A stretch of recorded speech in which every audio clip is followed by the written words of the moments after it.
Hello my dear students, എല്ലാവർക്കും പുതിയ ഒരു വീഡിയോയിലേക്ക് സ്വാഗതം. ഇന്നത്തെ വീഡിയോ കംപ്ലീറ്റ്ലി നമ്മൾ ഫോക്കസ് ചെയ്യുന്നത് ജൂൺ 2025 CMI ഇന്റർ എക്സാമിനേഷൻ എഴുതാൻ പോകുന്ന സ്റ്റുഡൻസിന് വേണ്ടിയുള്ളതാണ്. അത് ബോത്ത് ഗ്രൂപ്പ്സ് എഴുതണോ അല്ലെങ്കിൽ ഞാൻ ഒരൊറ്റ ഗ്രൂപ്പ് എഴുതിയാൽ മതിയോ ഇങ്ങനെ ഒരു കൺഫ്യൂഷൻ നിങ്ങളിൽ ഉണ്ടെങ്കിൽ അവിടെ നമ്മൾ കൺസിഡർ ചെയ്യേണ്ട ചില ഫാക്ടേഴ്സ് അത് മാത്രം ഡിസ്കസ് ചെയ്യുന്നുള്ളൂ. ആ ഫാക്ടേഴ്സ് ഏതൊക്കെയാണ് നിങ്ങൾ അത് ആ തീരുമാനം എടുക്കുന്നേക്കാൾ മുമ്പ് നിങ്ങൾ സ്വയം ചോദിക്കേണ്ട ചില കാര്യങ്ങളുണ്ട്. അതിനെക്കുറിച്ചാണ് പ്യുവർലി നമ്മൾ ഇത് ഡിസ്കസ് ചെയ്യാൻ പോകുന്നത്. അപ്പോൾ നമുക്കിത് ഡിസ്കസ് ചെയ്യാം.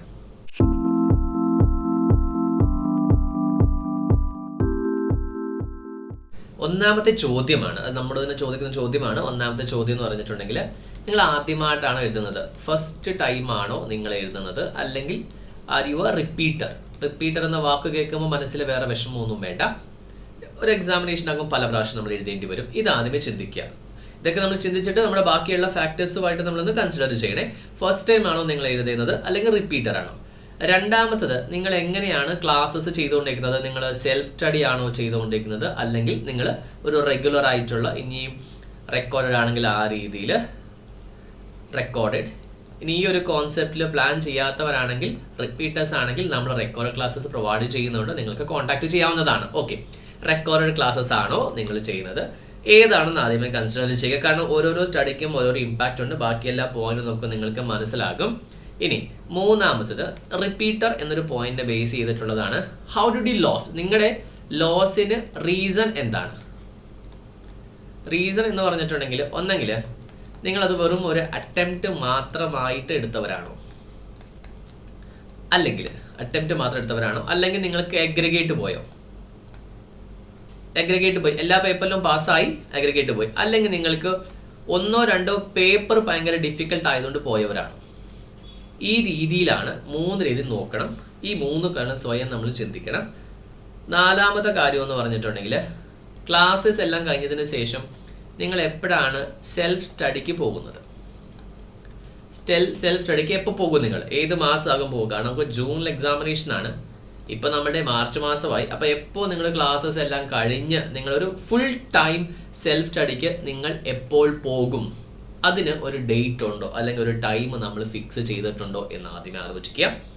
അതിനുശേഷം ഇനി ഈ ഒരു വീഡിയോ നിങ്ങൾ കാണുന്ന ഈ ദിവസം തൊട്ട് എക്സാമിനേഷന് എത്ര മണിക്കൂറുകളുണ്ട്? അതായത് നമ്മൾ മന്തിൽ പറയാത്തതിൻ്റെ കാരണം എന്ന് പറയുമ്പോൾ, മന്ത് ഭയങ്കര ലീഷറാണ്. അടുത്ത മാസം, പിന്നത്തെ മാസം എന്ന് പറയുമ്പോൾ, മന്ത് എന്ന് പറയുമ്പോൾ വർഷം, മാസം എന്നൊക്കെ പറയുന്നത് മൈൻഡ് ഭയങ്കര എന്താണ്, ലീഷറാണ്. സോ മന്ത് എന്നൊരു സംഭവം വിട്ടിട്ട് അവിടെ ഹവേഴ്സിലേക്ക് പോവുക. ഡേയ്സും വേണ്ട, ഹവേഴ്സ് നിങ്ങൾക്ക് ഇനി സ്റ്റാർട്ടിങ്ങിൽ പറ്റിയില്ലെങ്കിൽ നിങ്ങൾക്ക് ഡേയ്സിൽ തുടങ്ങാം. എത്ര ഡേയ്സ് ഉണ്ട്? ഓക്കെ, ഈ കാര്യം വെച്ചിട്ട് വേണം നിങ്ങൾക്ക്. ബോത്ത് ആണെങ്കിൽ നിങ്ങൾക്ക് 8 പേപ്പറുണ്ട്, സിംഗിൾ ആണെങ്കിൽ നിങ്ങൾക്ക് 4 പേപ്പറുണ്ട്. അത് ക്യാറ്റിൻ്റെ എക്സാംഷൻ കിട്ടിയ സ്റ്റുഡൻ്റ് ആണെങ്കിൽ നിങ്ങൾക്ക് സിംഗിൾ ആണെങ്കിൽ ഫസ്റ്റ് ഗ്രൂപ്പിൽ 3 പേപ്പറുണ്ട്. ഓക്കെ, നിങ്ങൾക്ക് ഓരോ പേപ്പറിലും എത്ര ചാപ്റ്റേഴ്സ് ഉണ്ട്? ഓക്കെ, ബോത്ത് ഗ്രൂപ്പ്സിൽ 8 പേപ്പേഴ്സ് ഉണ്ട്. 8 പേപ്പേഴ്സിൽ എത്ര ചാപ്റ്റേഴ്സ് ഉണ്ട്? ഓക്കെ, ഈ 8 പേപ്പേഴ്സിൽ ഓരോ ചാപ്റ്റേഴ്സും എത്ര പേജസ് ഉണ്ട്? ഇതൊക്കെ വേണോ സർ? ഇതൊക്കെ വേണമെന്ന് ചോദിക്കുമ്പോൾ ഇതാണ് പ്രാക്ടിക്കൽ. അല്ലെങ്കിൽ വെള്ളത്തിൽ വെച്ച വര പോലെയാകും. പഠിക്കുന്നു, അവിടെ പഠിക്കുന്നു, ഇവിടെ പഠിക്കുന്നു. അപ്പം നമ്മൾക്ക് ഇതനുസരിച്ച് വേണം നമ്മൾ എന്ത് ചെയ്യാൻ വേണ്ടി, നമ്മൾ പ്രോപ്പർ ആയിട്ടുള്ള തീരുമാനം എടുക്കാൻ വേണ്ടി. നെക്സ്റ്റ്, ഈ പറഞ്ഞിരിക്കുന്ന പോയിന്റിനെ ബേസ് ചെയ്തിട്ട് തന്നെയാണ് നമുക്ക് ഈ ഒരു ടൈം, ഈ ഒരു പോയിന്റിനെ ബേസ് ചെയ്തിട്ട് തന്നെയാണ് നിങ്ങൾക്ക് എത്ര പ്രാവശ്യം നിങ്ങൾക്ക് റിവിഷൻ ചെയ്യാൻ പറ്റും, എത്ര പ്രാവശ്യം റിവിഷൻ നിങ്ങൾക്ക് ഓർമ്മയുണ്ട്. അത് നിങ്ങളുടെ മെമ്മറി കപ്പാസിറ്റി എങ്ങനെയാണ്? ലോങ് ലാസ്റ്റിംഗ് ആണോ, ഷോർട്ട് മെമ്മറി ആണോ? കൃത്യമായിട്ട് ഓർത്തുക. റിവിഷൻ നിങ്ങൾ എപ്പോൾ ചെയ്യും, എത്ര പ്രാവശ്യം നിങ്ങൾക്ക് ചെയ്യും? 3 ടൈംസ് ചെയ്യുമോ, 4 ടൈംസ് ചെയ്യുമോ? എങ്ങനെയാണ് ചെയ്യാൻ നിങ്ങൾ പ്ലാൻ ചെയ്യുന്നത്? പിന്നെ നിങ്ങൾക്ക് എത്ര ഇയേഴ്സിലെ, എത്ര പാസ്റ്റ് ഇയേഴ്സിൻ്റെ ക്വസ്റ്റ്യൻ പേപ്പേഴ്സ് നിങ്ങൾക്ക് വർക്കൗട്ട് ചെയ്യാൻ പറ്റും? എല്ലാ പേപ്പേഴ്സിനും വർക്കൗട്ട് ചെയ്യാൻ പറ്റും. റിവിഷൻ എല്ലാം കഴിഞ്ഞതിന് ശേഷമുള്ള അതിൻ്റെ കൂടെയുള്ള കാര്യമാണെങ്കിൽ പറയുന്നത് ഏത് രീതിയിൽ നിങ്ങൾക്ക് ഡിസ്കസ് ചെയ്യാം, ഡിസൈഡ് ചെയ്യാം. പാസ്റ്റ് ഇയേഴ്സിൻ്റെ എത്ര വർഷത്തെ, how many years question papers you can work out, ഇതാദ്യമേ നോക്കുക. നെക്സ്റ്റ്, ഇതെല്ലാം ചെയ്തതിന് ശേഷം സെൽഫ് സ്റ്റഡീനെ ബേസ് ചെയ്തിട്ടാണ്. സെൽഫ് സ്റ്റഡീനെ ബേസ് ചെയ്ത് നാലാമത്തെ പോയിന്റ്, സെൽഫ് സ്റ്റഡിക്ക് പോവുകയാണെങ്കിൽ how many hours you can sit and study? How many hours?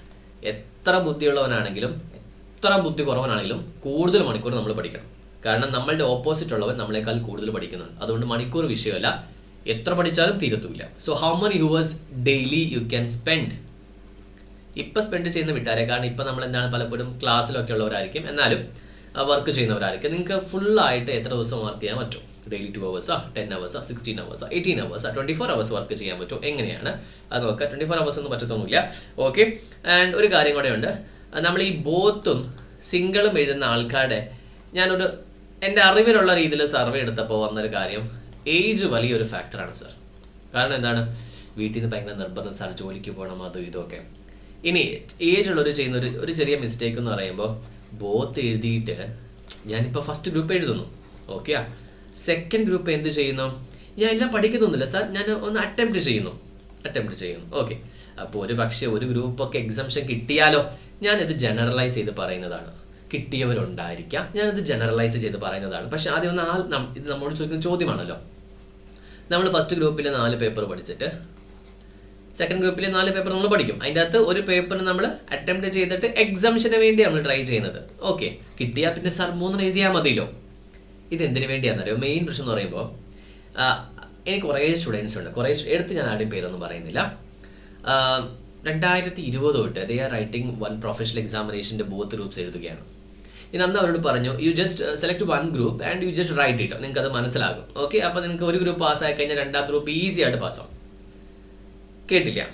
അങ്ങനെ കേൾക്കാതെ ലാസ്റ്റ് ടൈം റിസൾട്ട് വന്നപ്പോഴും ബോത്ത് ഗ്രൂപ്പ്സും ഫെയിലായി. ഞാൻ നെഗറ്റീവായിട്ട് പറയുന്നതല്ല. ഒരു ഗ്രൂപ്പ് പാസ്, ഇതെങ്ങോട്ടായി ഓടിപ്പോകുന്നത്? ഇതൊരു പ്രൊഫഷണൽ എക്സാമിനേഷൻ അല്ലേ സാറേ? 6 മാസം പോയാൽ 1 ലക്ഷം രൂപയ്ക്ക് നഷ്ടപ്പെടുന്ന സാറല്ലേ കഴിഞ്ഞ നഷ്ടപ്പെടുന്നത്? ഒന്നും കിട്ടാതിരിക്കുന്നേക്കാളും 3-4 വർഷം പോകുന്നതാണോ നല്ലത്? ഞാനൊരിക്കലും നെഗറ്റീവ് പറയുന്നതല്ല. ഞാൻ ഈ പറയുന്ന സ്റ്റുഡൻറ്റിൻ്റെ മെൻറ്റാലിറ്റി മാത്രമേ ഞാനൊന്ന് ഡിസ്ക്ലോസ് ചെയ്യുന്നത് മാത്രമേ ഉള്ളൂ. ഓക്കെ. നിങ്ങൾ ബോത്ത് ഗ്രൂപ്പ്സ് ആണെങ്കിൽ അങ്ങനെ തന്നെ പോട്ടെ, ഒരു സംശയമില്ല. ഓക്കെ. എൻ്റെ ഈ വീഡിയോ ഇപ്പോൾ സ്റ്റോപ്പ് ചെയ്തു. ഞാൻ ഈ പറയുന്നത് ഏത് ടൈപ്പ് ഓഫ് അല്ലെങ്കിൽ എങ്ങനെ ചിന്താഗതിയുള്ള സ്റ്റുഡൻസിൻ്റെ രീതിയിലാണ് നോക്കുമ്പോൾ, ഇവിടെ എന്താണ് ബോത്ത് ഗ്രൂപ്പ്സ് എന്താണ് എഴുതി തീർത്തിട്ട് പെട്ടെന്ന് എങ്ങോട്ടാകുന്നത്? പെട്ടെന്നാകാൻ പറ്റില്ല. It will take it's on time. Give that time. ആ ടൈം കൊടുത്തിട്ട് പഠിക്കുക. അപ്പോൾ നിങ്ങൾ സിംഗിൾ ഗ്രൂപ്പ് എഴുതാൻ പോകുന്നത് നിങ്ങൾക്ക് ഇപ്പോൾ സമയമുണ്ട്, വേറെ ഒരു പണിയില്ല. Go ahead with both groups. Class എല്ലാം കഴിഞ്ഞതാണ്, വെറുതെ ഇരിക്കുകയാണ്, പഠിച്ചോ. പക്ഷേ the reason to select the group should not be some other extra factors like your age, like your income, like your marriage. It's all secondary. Okay. ഓർത്ത് വെക്കുക. Last concept എന്ന് പറയുമ്പോൾ, the last one, you can change the entire points. That is up to you. ഇവിടെ നമ്മൾ discuss ചെയ്യും ഇത്രയും പോയിന്റ്സിൽ. ഇതെല്ലാം ഞാൻ ചിന്തിച്ചോളാം സാർ, ഞാൻ ആലോചിച്ചോളാം. So I have a plan to just go ahead. എൻ്റെ വീഡിയോസ് നിങ്ങൾ എന്താണ് ഞാൻ പറഞ്ഞ കാര്യങ്ങളെല്ലാം ഒന്ന് മറന്നു പോട്ടെ. ഓക്കെ. നിങ്ങൾ എന്താണ് ആവശ്യമില്ലാത്തവരാണെങ്കിൽ, ആവശ്യമുള്ളവരാണെങ്കിൽ ഇതൊന്ന് ആലോചിക്കുക. നിങ്ങൾക്ക് എന്തെങ്കിലും ഹെൽപ്പോ കാര്യങ്ങളോ വേണമെന്നുണ്ടെങ്കിൽ നമ്മൾ ഇനി മുന്നോട്ട് സ്റ്റഡി പ്ലാനിനെ കുറിച്ചൊക്കെ ഒരു വീഡിയോസ് ഒക്കെ ചെയ്യുന്നുണ്ട്. അപ്പോൾ കൃത്യമായിട്ട് നിങ്ങൾ നോക്കുക. എന്ത് ഡൗട്ടും ക്ലാരിഫിക്കേഷൻ നിങ്ങൾക്ക് ചോദിക്കാവുന്നതാണ്. കമൻറ്റ് ബോക്സിൽ കമൻറ്റ് ചെയ്യുക, നിങ്ങൾക്ക് മെസ്സേജ് അയക്കാം. ഇൻസ്റ്റാഗ്രാമിൽ എന്താണ് നിങ്ങൾക്ക് മെസ്സേജ് അയക്കാം. ഇനി നിങ്ങൾക്ക് റെക്കോർഡഡ് ക്ലാസ്സസ് വേണമെന്നുണ്ടെങ്കിൽ നിങ്ങൾ ജസ്റ്റ് ഒന്ന് മെസ്സേജ് അയക്കുവാണെങ്കിൽ നമുക്ക് റെക്കോർഡ് ക്ലാസ്സസ് ഡ്രൈവിൽ അവൈലബിൾ ആണ്. അൺലിമിറ്റഡ് വ്യൂസ് നമ്മൾ ജൂൺ 2025 നിങ്ങൾക്ക് MCQ എക്സാമിനേഷൻസ് ഉണ്ട്. അതേപോലെ നിങ്ങൾക്ക് ഗ്രൂപ്പ് ഉണ്ടാവും. അതിൻ്റെ നിങ്ങൾക്ക് ഓൺ ഡിമാൻഡ് ക്ലാസ് നിങ്ങൾക്ക് ചെയ്യാൻ പറ്റും. ആവശ്യക്കാർക്ക് നിങ്ങൾക്ക് പെർട്ടിക്കുലർ ടോപ്പിനെ കുറിച്ച് ക്ലാസ് ഇല്ലാത്തൊരു കാര്യം നിങ്ങൾക്ക് വേണമെന്നുണ്ടെങ്കിൽ അതിനെക്കുറിച്ച് നമ്മൾ വീഡിയോ ചെയ്യുന്നതായിരിക്കും. MCQ പ്രാക്ടീസ് ഉണ്ടാവും. അൺലിമിറ്റഡ് ടൈംസ്, നോട്ട്സ്, കാര്യങ്ങളെല്ലാം നമ്മൾ വളരെ സിംപ്ലിഫായിട്ട് നമ്മൾ ചെയ്യുന്നുണ്ട്. നിങ്ങൾ കോൺടാക്ട് ചെയ്യുക. ചാനൽ സബ്സ്ക്രൈബ് ചെയ്തില്ലേ, ചാനൽ സബ്സ്ക്രൈബ് ചെയ്യുക. വീഡിയോ ഇഷ്ടപ്പെട്ട വീഡിയോ ലൈക്ക് ചെയ്യുക. നിങ്ങളുടെ ഫ്രണ്ട്സ് ആരെങ്കിലും CMA ചെയ്യുന്നുണ്ടെങ്കിൽ അവർക്ക് ഉപകാരപ്രദമാകും തോന്നുകയാണെങ്കിൽ നിങ്ങൾ വീഡിയോ ഷെയർ ചെയ്താൽ. അപ്പോൾ നമുക്കിനി അടുത്ത വീഡിയോ കാണാം.